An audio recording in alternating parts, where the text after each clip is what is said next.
It is June 27, 1991. It is 3:15 a.m. inside the Karavanki tunnel. Drago Sarpsnik steadies his hand on the steering wheel of his truck, waiting in line with other vehicles to cross from Austria back into Slovenia. It is a route he's driven 1,000 times, carrying everything from Italian furniture to German electronics across this vital Alpine crossing. But something's different tonight. The usual drowsy border guards have been replaced by alert young men in unfamiliar uniforms. They're Slovenian territorial defense forces, and they're about to change history. Above him, carved through 8 kilometers of mountain rock, the tunnel carries not just traffic, but Yugoslavia's hopes of remaining connected to Western Europe. By morning, it will become the unlikely stage of one of Europe's first armed conflicts since World War II. "Papers, please," says the guard, barely 20 years old, his voice betraying excitement beneath attempted authority. His uniform is crisp but mismatched. Regular army pants pair with hunting jacket, a Slovenian flag hastily sewn onto the sleeve. Sarpsnik hands over his documents. "What is happening?" he asks, though he already suspects. "Independence," the young man replies with a grin. "As of 2 days ago, you're entering the Republic of Slovenia, a sovereign state." From his cab, Drago can see other territorial defense soldiers positioning concrete barriers and anti-tank obstacles at the tunnel's entrance. Some carry hunting rifles. Others hold more serious weapons that look suspiciously like those missing from Federal Army depots after mysterious thefts in the recent months. A distant rumble grows louder. Not thunder, but engines. Lots of them. The Federal Army is coming to retake what it considers illegally seized Yugoslav territory. In the pre-dawn darkness, headlights appear on the Austrian side like approaching stars. The young guard's grin fades as he realizes these aren't more trucks, but armored vehicles of the Yugoslav People's Army. What follows over the next 10 days will be called many things. A war, a conflict, a police action, an armed disagreement between former countrymen. But here, in this moment before the shooting stars, it is simply a crossing point where one era ends and another begins. Measure not in centuries or decades, but in the split seconds between seeing those headlights and deciding whether to stand or run. This is part 4 of our series on the Yugoslavian breakup, Slovenia's brief war. You know how they say you can't understand someone until you walk a mile in their shoes? Well, I'd argue you can't understand a nation until you've walked through its history. Not just the highlight reel or the sanitized version you find in textbooks. I mean really getting into its DNA. Those defining moments that shaped everything that came after. Those moments where paths were chosen, where decisions were made in palaces and backrooms and city streets that changed the course of millions of lives. I'm your host, Paul, and this is Double Helix, Blueprint of Nations, where we unravel the genetic code of countries through their most transformative moments. Think of it like ancestry testing, but for entire nations. We dig deep into the historical DNA, finding those crucial moments that made countries who they are today.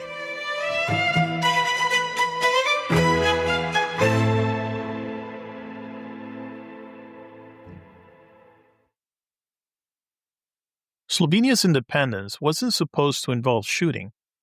The meticulous planners in Ljubljana had prepared for every contingency. International recognition strategies, economic transition plans, even new currency designs.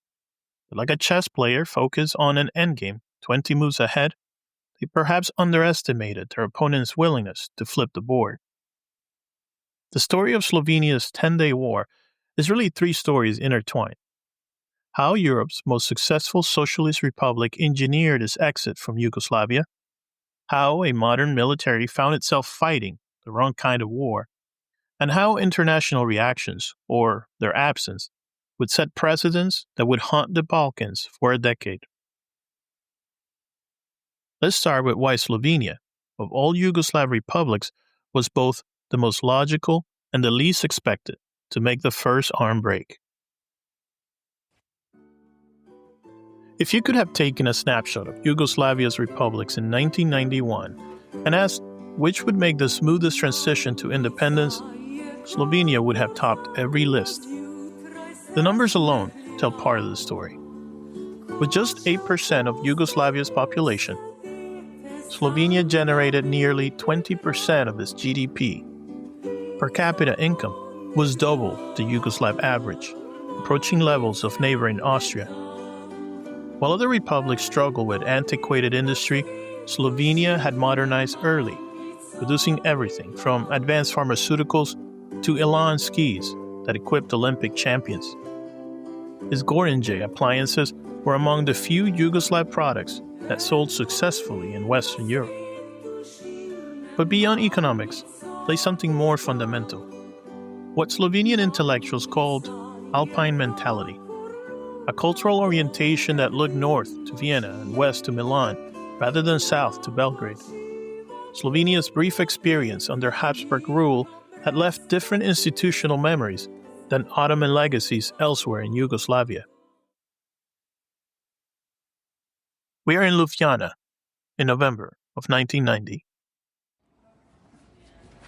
The nondescript Café Romeo near the university serves as an informal headquarters for Slovenia's independence planning. It's here that Milan Kučan, the reformed communist turned nationalist leader, meets regularly with advisors who balance coffee cups on tables covered with maps and constitutional documents. At 49, Kučan embodies Slovenia's peculiar path, a communist apparatchik who discovered pragmatic nationalism as communism collapsed. His rimless glasses and mild manner mask shrewd political instincts that help him transition from party reformer to independence architect.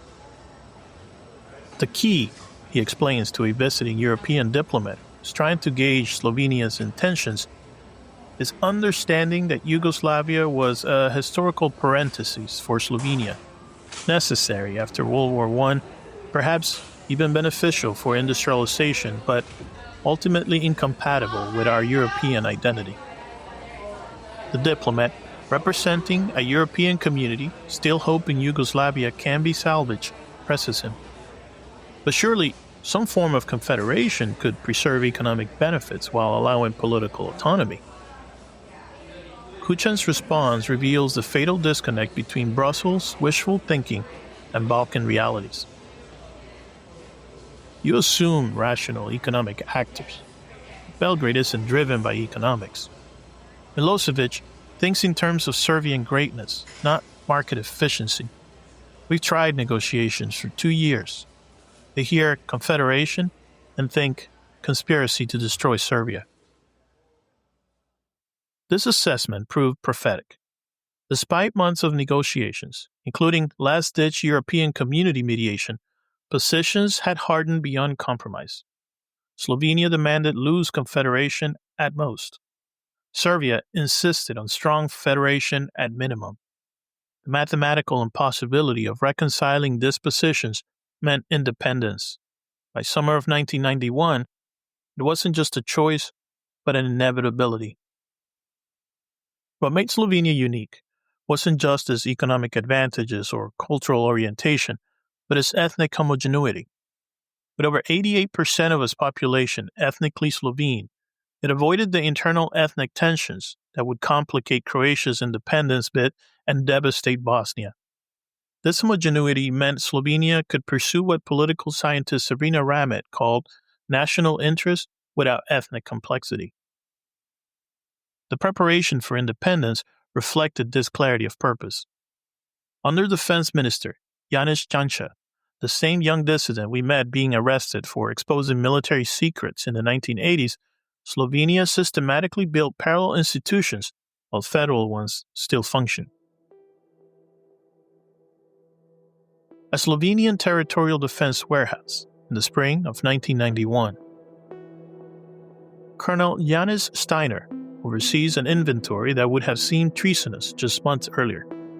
Crates of small arms, mortars, anti-tank weapons, much of it originally federal equipment that had been quietly transferred to Republican control. The federal army has 22,000 troops in Slovenia, Steiner explains to new territorial defense commanders gathered for briefings. We have 35,000 in our territorial forces plus 10,000 police. Numbers favor us. They have tanks, artillery, and air support. Our strategy isn't military victory. It's making occupation politically and diplomatically unsustainable. This doctrine of asymmetric defense would prove remarkably prescient. Slovenia couldn't defeat the JNA in conventional warfare, but it could complicate their mission beyond tolerance, especially given international attention focused on European conflict. The meticulous planning extended beyond military preparations. Slovenia printed new currency, the tolar, ready for immediate circulation. Border posts were prepared for conversion from internal Yugoslav boundaries to international frontiers. Even seemingly minor details like new passport stamps were ready.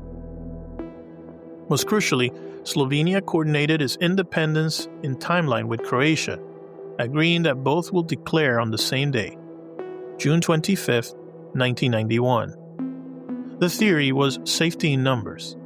The reality would prove more complex, as Slovenia's relatively clean exit would contrast sharply with Croatia's descent into prolonged warfare. The actual declaration of independence was both anticlimactic and momentous, a paradox that captures much about Slovenia's experience. The Slovenian Assembly meets in the Modernist Parliament building in Ljubljana on June 25th of 1991. This 1960s architecture now hosting a medieval moment, the birth of a nation. Outside, thousands gather in Republic Square, many wearing traditional Slovenian costumes, creating the atmosphere of a national festival. Inside the assembly hall, delegates vote overwhelmingly for independence. President Milan Kučan speaks solemnly but with evident emotion. Dear compatriots, today Slovenia becomes a sovereign state. After centuries, we are masters of our destiny. This is not a step away from Europe, but towards it. Not against our Yugoslav neighbors, but for the right to choose our future. The scene deliberately evokes historical precedent. Observers note conscious parallels to American independence in 1776 or Baltic states breaking from the Soviet Union the previous year. But unlike those declarations, Slovenia's comes with immediate practical consequences. By evening, Slovenian forces have moved to secure border crossings, asserting physical control to match political proclamations. At the Sentilj border crossing with Austria, the changing of symbols happens with almost theatrical precision. At exactly 8 p.m., the Yugoslav flag descends for the last time. The Slovenian flag rises to the sound of the new national anthem, called A Toast. Its lyrics celebrating friendship among nations, an ironic choice given the circumstances. A customs officer named Marko Novac, who has worked this crossing for 15 years, watches the ceremony with mixed emotions. Yesterday, I was a Yugoslav border guard, he tells a colleague. Today, I'm a Slovenian one. Same uniform, same job, but different country. Feels like waking up in a parallel universe. The federal response seems almost surprised, despite months of warning. In Belgrade, the federal presidency, already crippled by Serbian manipulation and the absence of Croatia and Slovenian representatives, debates how to respond. Military leaders push for immediate intervention. Prime Minister Ante Markovic still hopes for negotiated solutions. It takes a full day before orders reach JNA commanders in Slovenia. When they come, they're confusing, even contradictory. Secure border crossings, but avoid confrontation. Restore federal authority, but minimize casualties. This ambiguity reflects deeper uncertainty in Belgrade about objectives. Is this a police action to restore order or a military campaign to prevent secession? The beginning of Yugoslavia's violent end? The uncertainty would prove fatal to the JNA's effectiveness. Modern militaries require clear missions. What the JNA received was a political model translated into military orders. That's why, at 3:15 a.m. on June 27, when those tanks' headlights appeared at the Karavanki tunnel, young Slovenian territorial defense soldiers faced a moral and practical dilemma that would define the conflict's character. The JNA column approaching the tunnel consisted of tanks and armored personnel carriers from the 1st Armored Brigade based in Brnica. Their orders: retake the border crossing and restore federal control. The soldiers inside were mostly conscript, 19 and 20-year-olds from across Yugoslavia doing mandatory military service. Many were themselves Slovenes, now asked to potentially fire on their own countrymen. Lieutenant Dusan Janovic, commanding the lead tank, exemplifies this dilemma. Born in Montenegro, but stationed in Slovenia for 2 years, he's developed affection for the Republic. His girlfriend is Slovenian. His tank crew includes a Slovene conscript. Now, his radio crackles with orders to advance on territorial defense positions. This is insane, his gunner, a Serbian conscript from Podvojina, mutters as he approached the tunnel entrance.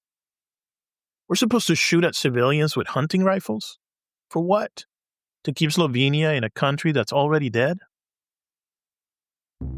The first shots of Slovenia's war come not from tanks or territorial defense positions, but from the moral complexity of the moment.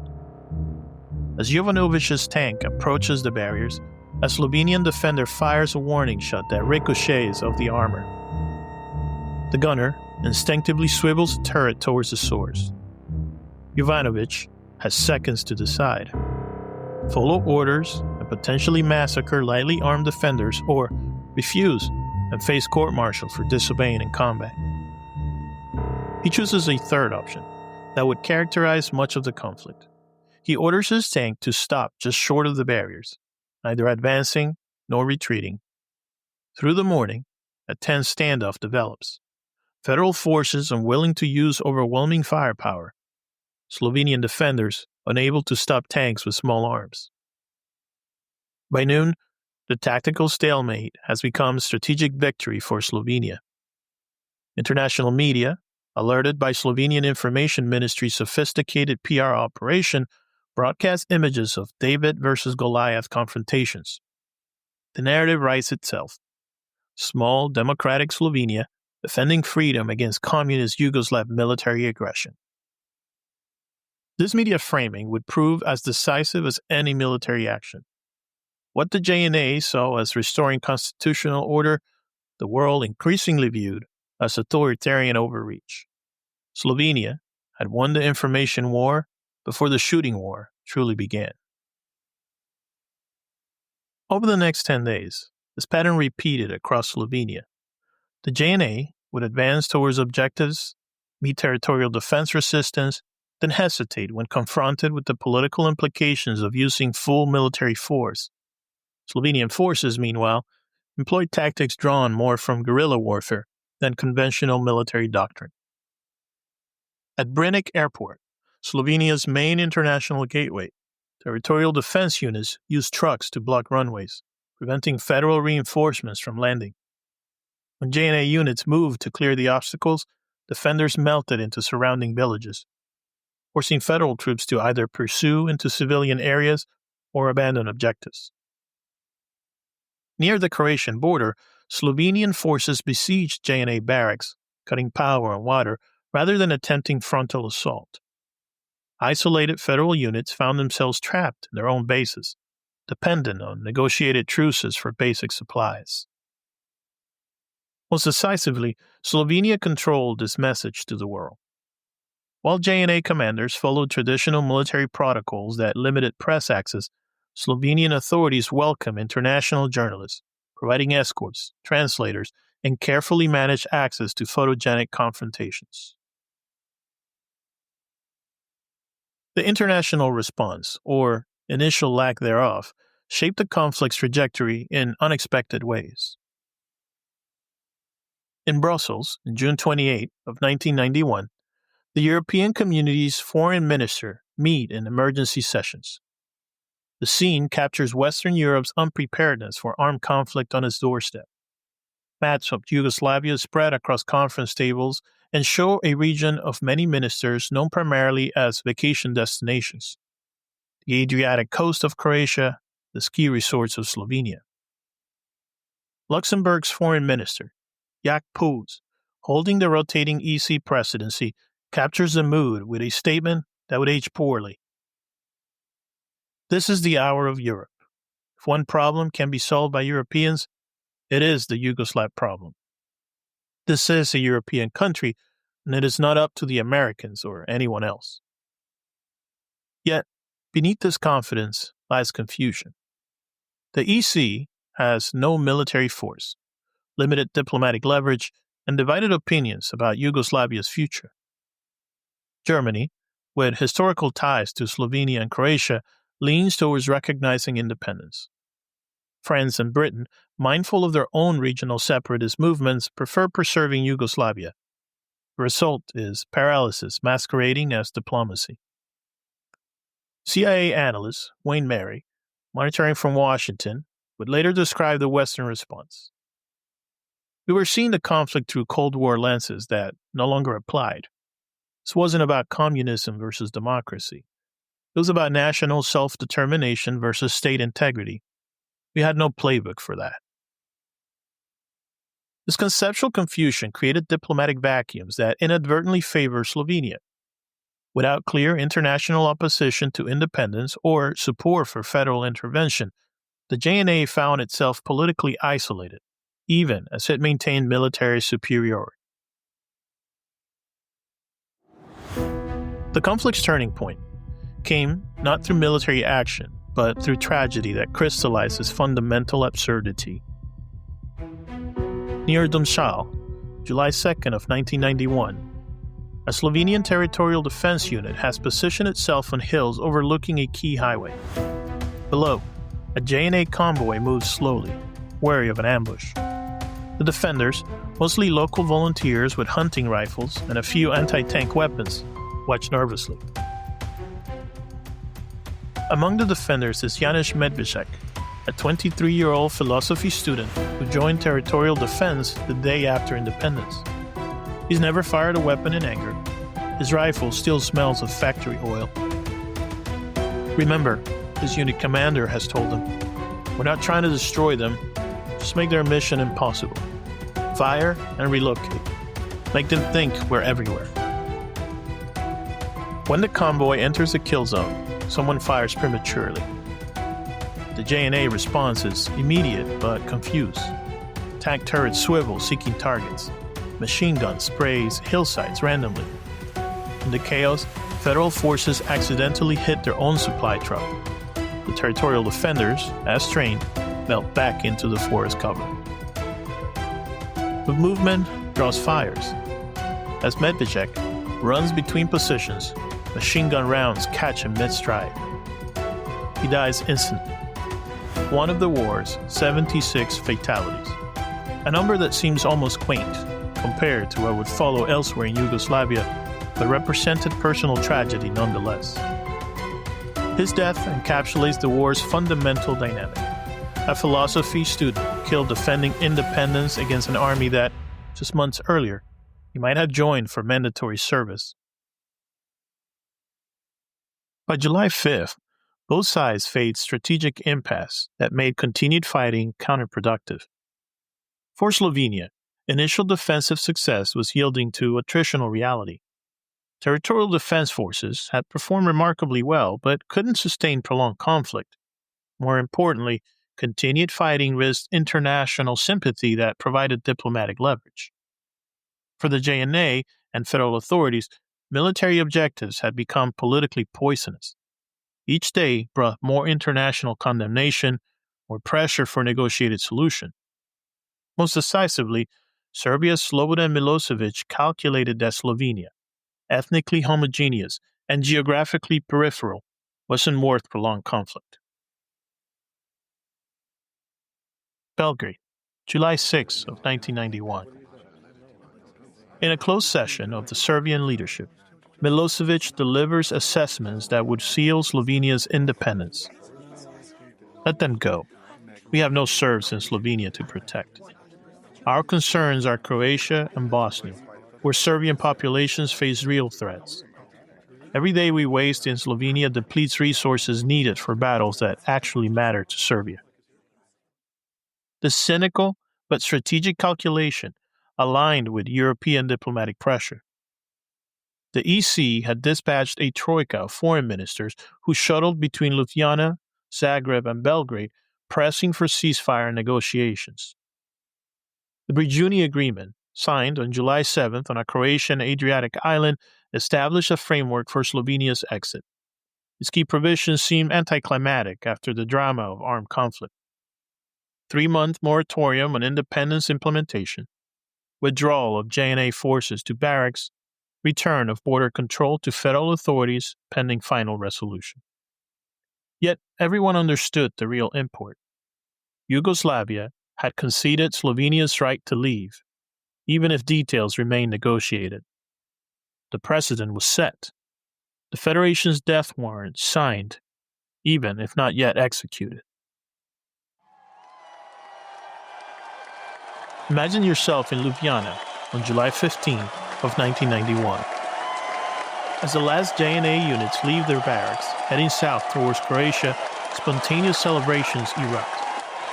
In Congress Square, where Slovenia's independence journey began with mass demonstrations, thousands gathered to sing and dance. Tone Pacek, one of Slovenia's most beloved poets, addresses the crowd. We've achieved not just independence, but something more precious. We've shown what can be done with minimal bloodshed. Many others learned from our example. His optimism would prove tragically misplaced. Slovenia's relatively clean exit owed much to unique circumstances: ethnic homogeneity, geographic position, international attention, Serbian strategic calculations. That wouldn't apply elsewhere in Yugoslavia. As night fell on celebrating Ljubljana, the war's center of gravity was already shifting south. In Croatia, Serbian minorities were forming autonomous regions and arming themselves. The JNA, bloodied but intact from Slovenia, was repositioning forces. International mediators, exhausted from Slovenia's crisis, face far more complex challenges ahead. Slovenia's 10-day war marked both an end and a beginning. It ended any realistic hope of preserving Yugoslavia as constituted, but it began a cascade of conflicts that would devastate the region for the next decade. The war's very brevity created dangerous illusions. European diplomats, having helped negotiate Slovenia's ceasefire, believed similar solutions could work elsewhere. Military planners, seeing JNA restraint in Slovenia, underestimated the savagery possible when ethnic survival seemed at stake. Most tragically, the relatively low casualties, 76 dead in total, suggested that Yugoslavia could dissolve without massive bloodshed. These illusions would shatter against the realities of Croatia and Bosnia, where independence movements faced large ethnic minorities opposed to new national boundaries. Next time, on Double Helix, we'll examine how Croatia's independence struggle escalated into Europe's bloodiest conflict since World War II, transforming a proud historic city into the Stalingrad of Croatia and introducing the world to the horror of systematic ethnic cleansing. We'll witness the siege of Vukovar, where neighbors became enemies, and European soil again witnessed atrocities many thought impossible after the Holocaust. And we'll explore how international recognition of Croatia's independence, far from ending the conflict, intensified it by leaving ethnic minorities no choice but resistance or exile. Until then, thank you for listening. We will see you soon.